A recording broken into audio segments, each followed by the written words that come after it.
Yurtimizda amalga oshirilayotgan keng ko'lamli islohotlar eng avvalo inson qadrini ta'minlashga, xalqimizga munosib turmush tarzini yaratishga qolaversa, yosh avlodni bilimli va barkamol bo'lib voyaga yetishiga qaratilgan.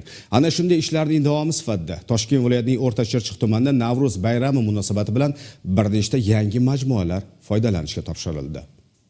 Bugun yurtimizda Navro'z bayrami tantanalari nishonlanayotgan shukuhli kunlarda Toshkent viloyati O'rta Chirchiq tumani Fayzobod mahallasidagi 33-sonli Davlat maktabgacha ta'lim tashkiloti foydalanishga topshirildi. Mazkur bolalar bog'chasi 1987-yilda qurilgan bo'lib, shu yillar davomida biron marta tubdan ta'mirlanmagan. 2 milliard 800 million so'mga bino barcha zamonaviy shart-sharoitlarga javob beradigan darajada ta'mirdan chiqarildi. 33-sonli Davlat maktabgacha ta'lim tashkiloti issiq suv, sovuq suv yo'q edi, hojatxonalar tashqarida edi. Hozir hamma issiq suv, sovuq suv, hamma sharoitlar shunaqangi chiroyli zamonaviy tarzda ta'mirlandi. Navbatda turgan tarbiyalanuvchilar 400-500 dan tashkil etadi. Chunki ungacha ham juda ham ko'p edi tarbiyalanuvchilar. Hozir bu zamonaviy hamma talablarga, sharoitlarga javob beradigan tashkilot bo'lganligi sababli tarbiyalanuvchilar soni yanada ko'paydi.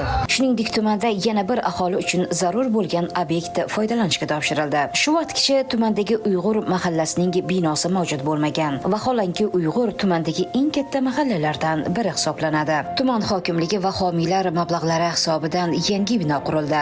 Mahalliy yettiligiga alohida xonalar va majlislar zaliga ega bo'lgan bino mahalla aholisiga kompleks xizmat ko'rsatadi. Shuningdek, mazkur mahallada yoshlar bandligini ta'minlash, ularni yot g'oyalar ta'siriga tushib qolmasligini oldini olish, sog'lom turmush tarzini targ'ib qilish maqsadida Uyg'ur mahallasi hududida yangi futbol maydoni ham qurib foydalanishga topshirildi. Tumanda aholi uchun yana bir yangilik. Avvalgi O'rta Chirchiq tumani Nuroniylar maskani binosi tumandan Nurafshon shahri ajralib chiqishi natijasida Nuroniy va oqsoqollarning binosi yo'q edi. Tuman hokimligining tashabbusi bilan homiylar mablag'lari hisobidan Uyg'ur mahallasi hududida Nuroniylarga xizmat ko'rsatuvchi maskan yangitdan qurildi. Tuman aholisi yangilanish va izgulik ayyomi Navro'zni mana shunday yangiliklar bilan qarshi olishdi. Tumanda tashkil etilgan bayram tantanalari xalq sayliga aylanib ketdi. Mehnatkash va soddadil tuman aholisi uchun poytaxtdan kelgan taniqli san'atkorlar ishtirokidagi konsert dasturi namoyish etildi. Mana shunday Navro'z ayyomida hammamizni ko'tarinki ruhda, ko'nglimiz yorishib, bayramni bayramona kayfiyatda o'tkazyapmiz. Bunday bayramlarimiz ko'p bo'lsin. Hammamiz minnatdormiz.